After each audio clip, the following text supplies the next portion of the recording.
Hello students, welcome in SST class.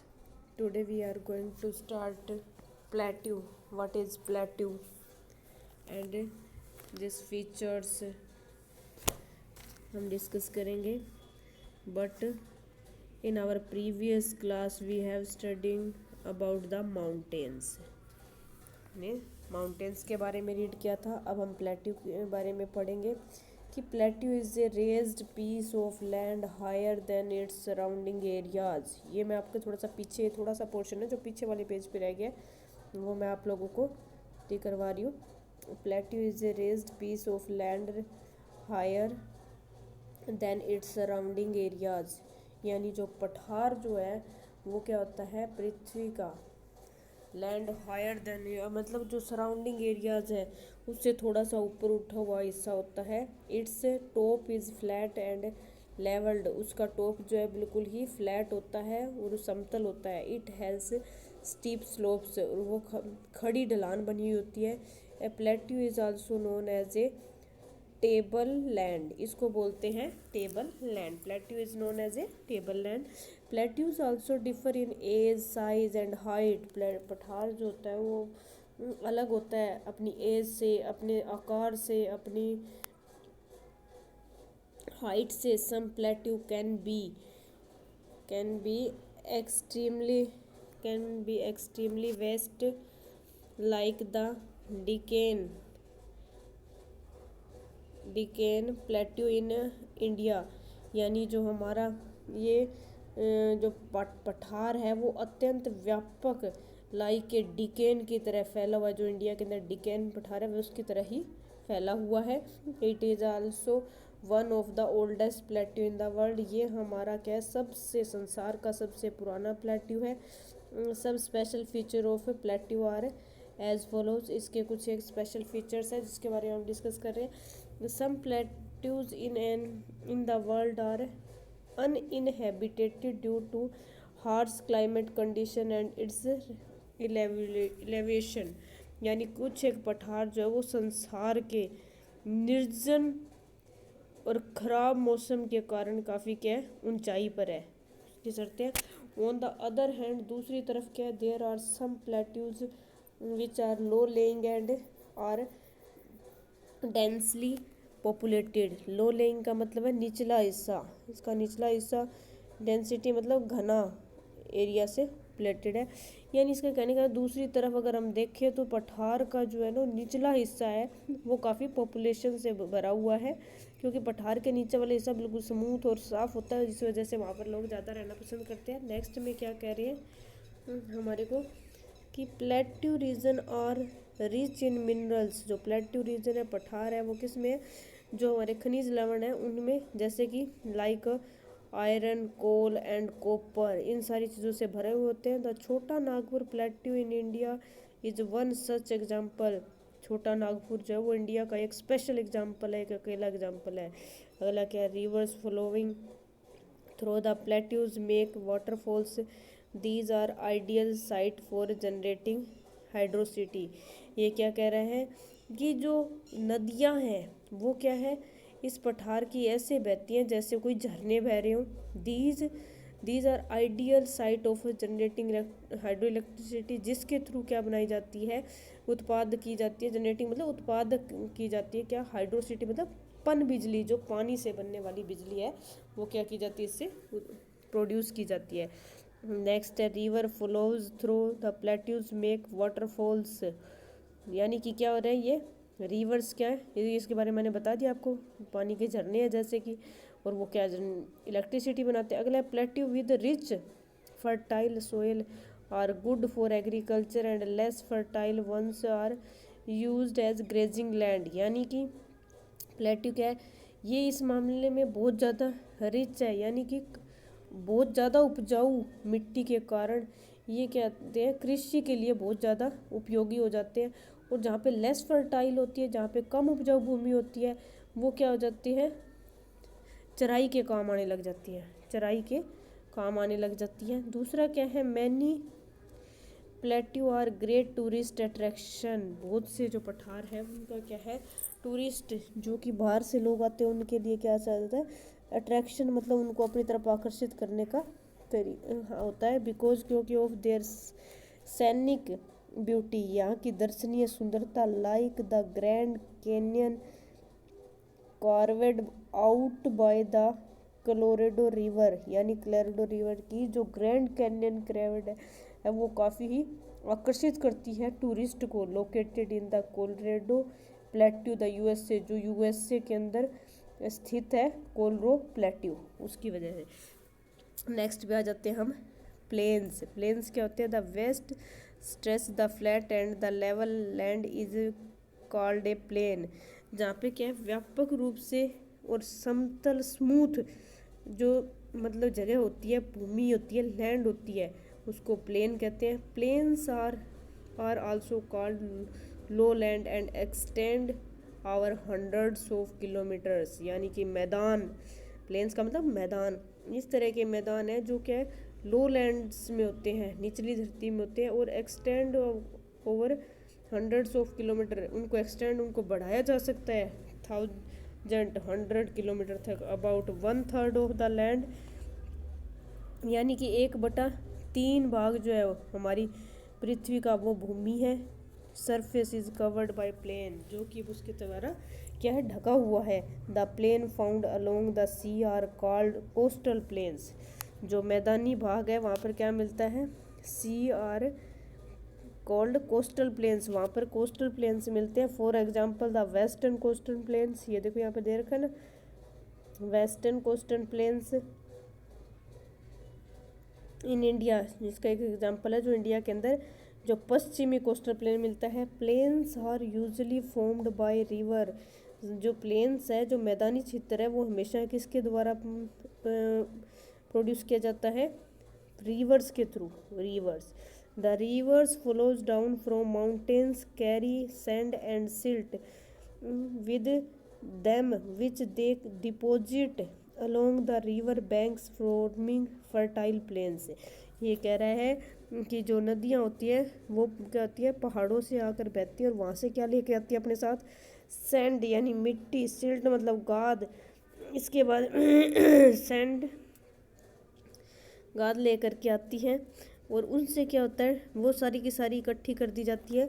River bank का मतलब होता है नदियों के किनारे पे जा कर के, और फॉर्मिंग फर्टाइल प्लेन्स, जिससे वो क्या हो जाती है, वहाँ का क्षेत्र है मैदानी क्षेत्र जो वो क्या उपजाऊ हो जाता है। For example Ganga Brahmaputra river form the northern plain in India, यानी इंडिया के अंदर जहाँ पर गंगा ब्रह्मपुत्र दोनों का जो उत्तरी भाग है, उत्तरी मैदानी भाग है, वो इंडिया के अंदर है।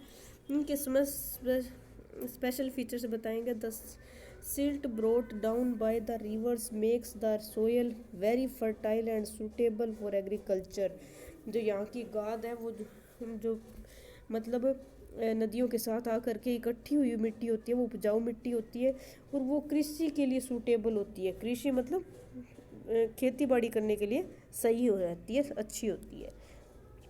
नेक्स्ट है a variety of crop can be grown in the fertile planes, जो उपजाऊ भूमि होती है, उपजाऊ मैदानी भाग होते हैं, वहाँ की वेराइटी ऑफ क्रॉप्स, वहाँ पे अच्छी से अच्छी फसल उगाई जा सकती है।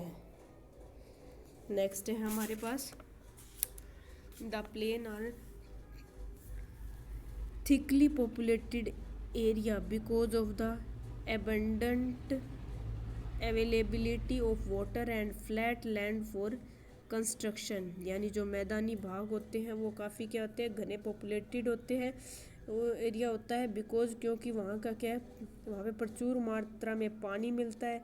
लैंड मतलब पृथ्वी जो वहाँ की भूमि होती है वो बिल्कुल ही समतल होती है, जो कि मतलब पानी और जो सारा कुछ है वो उसको क्या कर देती है, अच्छी मात्रा में पनपने के लिए पर्याप्त होती है। सिंस एनिशियंट टाइम्स, मतलब पुराने समय के अंदर प्लेन्स जो मैदान थे have served as a cradle to some of the world's major civilization, यानी कि क्या था प्रमुख सभ्यता मैदानों ने दुनिया की कुछ प्रमुख सभ्यता के लिए एक पालने के रूप में कार्य किया है। मतलब इस तरह के मैदान जो है वो लोगों को पालने का काम करते हैं। कैसे? वहाँ पे सारी चीज़ें एक्सेस में मिलती है, सारी चीज़ें उनको अच्छे से प्रोवाइड हो रही होती है, डेवलप हो रही होती है वो कंट्री। तो वहाँ पे क्या होता है, डेवलप्ड जो भी लैंड है वहाँ पे उनको क्या होती है, फैसिलिटी मिल जाती है। नेक्स्ट क्या आता है, reverse, a natural downward stem of water from the mountain in called a river. यानी प्राकृतिक तौर से जब पहाड़ों से पानी की धारा नीचे की ओर गिरती है उसको रिवर करते हैं। It follows towards N ocean और सी। ये क्या करती है, ये समुद्र और महासागरों की तरफ बहती है। और river on its journey from the mountains to the ocean passes through 3 different stages, youthful, mature and old. यानी एक नदी जो है वो अपनी यात्रा पहाड़ से लेकर के समुद्र तक 3 तरह की अलग अलग जो स्टेजेज है उनमें पूरी करती है। पहला क्या है हमारे पास, youthful stage, mature stage and old stage. ये इसकी 3 स्टेजेज हमारे को बताई गई है। The first stage of the river is youthful stage है, जिसको अपर स्टेज भी कहते हैं, जो ऊपर की स्टेज है। The steepness of the mountain, यानी स्टीपनेस ऑफ द माउंटेन। इसके अंदर क्या होएगा, स्टीपनेस ऑफ माउंटेन के अंदर of the mountains make the river flow down in great speed, cutting through rocks and forming V shaped valleys, waterfalls and canyons. ये बोल रहे हैं का मतलब है बेटा कि ये क्या होती है, ढलावनापन होता है इनके अंदर, ढलते हैं उन्हें ना, जैसे ऐसे ये देखो लाइक ए पिक्चर के अंदर दिखा रखा है ना, बिल्कुल ऐसी शेप होती है इनकी। The mountains make the river, और नदी के साथ साथ ये बहती रहती है, जहाँ से क्या होती है धीरे धीरे ये कटिंग करके लाती है, पत्थरों की कटिंग होती रहती है, क्योंकि पानी तेज भाव से आता है जिस वजह से उनकी कटिंग होती रहती है। साथ में ये क्या है, वी शेप बनती जाती है, जिनको क्या कहते हैं, घाटी कहते हैं, झरने कहते हैं, और बहुत सारी घाटियाँ एक साथ बनती रहती है। सेकेंड हमारा क्या है, द मैच्योर स्टेज। दूसरी क्या है, mature stage of a river begins when it leaves the mountains and enters the plains. इसके अंदर क्या होता है, सेकंड स्टेज के अंदर नदी जो है वो शुरू करती है जब लीव्स द माउंटेन्स, पहाड़ों को छोड़ देती है, और एंटर द प्लेन्स, और मैदानों में प्रवेश कर जाती है। Here it swells and becomes, यहाँ पे आके ये प्रफुल्लित होती है और नया बनाना शुरू कर देती है। Broad as it is joined by its tributaries, ये अपनी सहायक नदियाँ बनानी शुरू कर देती है। इसके बाद क्या है,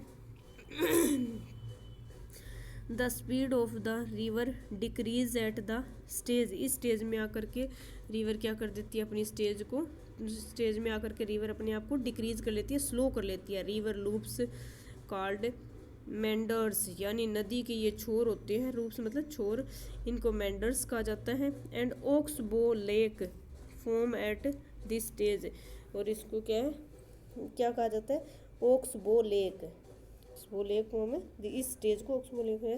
थर्ड क्या आती है हमारे पास, the third stage is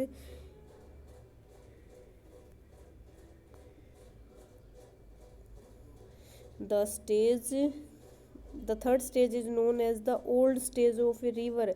In this stage the movement of the river become very sluggish। यानी कहने का मतलब है ये तीसरी स्टेज होती है जिसको ओल्ड स्टेज कहते हैं, नदी की ये ओल्ड स्टेज होती है। और इस स्टेज के अंदर क्या होता है कि ये नदी किस तरह से मूवमेंट करती है, एक सुस्ती की तरह से, बिल्कुल धीरे धीरे चलती है। एज इट एंटर्स द सी, और ये समुद्र में गिर जाती है। It branches out into may small streams called distributaries, यानी इसके अंदर क्या हो जाता है, धाराएं बहने लग जाती हैं, और इन धाराओं को क्या कहते हैं, वित्रिका। डेल्टा इज मेड बाय, ये देखो डेल्टा की बात कर रहा है, delta is made by the river at this stage. ये क्या कर जाती है, डेल्टा बनाने लग जाती है इस स्टेज में आकर के। द वर्ल्ड लार्जेस्ट डेल्टा, जो संसार का सबसे बड़ा डेल्टा है, द सुंदरबन डेल्टा, आपने पीछे भी पढ़ चुके हैं और आप इसके बारे में प्रीवियस लेसन में। सुंदरबन डेल्टा हमारा संसार का सबसे बड़ा डेल्टा है। Is formed by the Ganga Brahmaputra river in India, जो कहाँ पे बनता है, गंगा और ब्रह्मपुत्र रिवर पे बनता है इंडिया के। और नेक्स्ट टॉपिक आ जाता है हमारा डेजर्ट। डेजर्ट में क्या है, desert are vast sandy area यानी कि बहुत ज़्यादा रेतीला एरिया होता है, दैट रिसीव वेरी लिटिल और नो रेनफॉल, वहाँ पे या तो थोड़ी बहुत बारिश होती है या बिल्कुल ही नहीं होती। Temperature are extreme in the desert, बहुत ज़्यादा हाई होता है वहाँ का temperature. Limited flora and fauna is found in desert, वहाँ पर क्या होती है, वनस्पति पाई जाती है और जीव जंतु पाए जाते हैं। Desert are of two types, डेजर्ट दो टाइप का होता है, कौन कौन से हैं, कोल्ड एंड हॉट। फर्स्ट है द लद्दाख, लद्दाख जो है हमारा किस टाइप का है, नेक्स्ट लेसन पे चलते हैं, नेक्स्ट पेज पे sorry. Ladakh and Thar desert, दो डेजर्ट के नाम बता दिया। Are example of the cold and hot desert, cold का है लद्दाख और हॉट किसका है, थारा डेजर्ट का। Some of the special feature of the hot desert, इसके कुछ स्पेशल फीचर्स हैं, वो कौन कौन से, extreme climate condition previously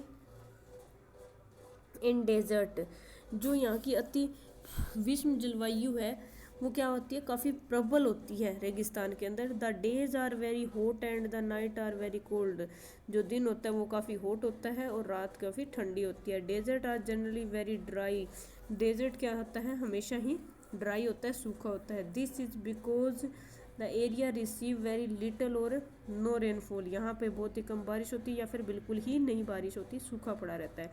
second part है sand storms are common in these areas, यहाँ पे क्या होती है, यानी रेतीली आंधी अक्सर चलती रहती है, कॉमन सी बात है यहाँ पे।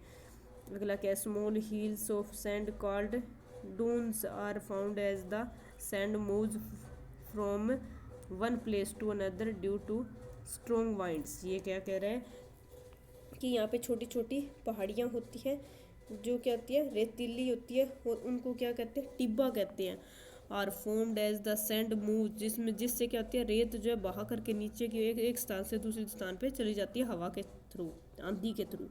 नेक्स्ट क्या है, plants like cacti and date palms which require very little water. ये क्या कह रहा है कि यहाँ पे क्या क्या मिलता है हमारे को, पौधे होते हैं जैसे नागफनी हो गया, खजूर हो गया, पाल्म हो गया, ये हमारे को यहाँ पे कम पानी वाले पौधे मिलते हैं इन एरियाज के अंदर। Sometimes water collect in small pools around which vegetation grows, यानी कि यहाँ पे क्या है, कुछ टाइम के लिए पानी को क्या किया जाता है, इकट्ठा किया जाता है किसी पूल के अंदर, यानी गड्ढा खोद करके या फिर उसको पक्का बना करके उसके अंदर इकट्ठा किया जाता है, किसके लिए, वनस्पति उगाने के लिए, छोटी मोटी सब्जियां वगैरह। इट इज़ कॉल्ड एन ओजिज, इसको क्या कहते हैं, ओजिज कहते हैं। बेटा आई होप आप लोगों को ये लेसन अच्छे से समझ आ गया होगा, मैंने ये लेसन कंप्लीट करवा दिया, आप इसको 2 टाइम्स रीड करना, आगे हम इसके की terms, question answer, book work वगैरह करेंगे। Thank you and have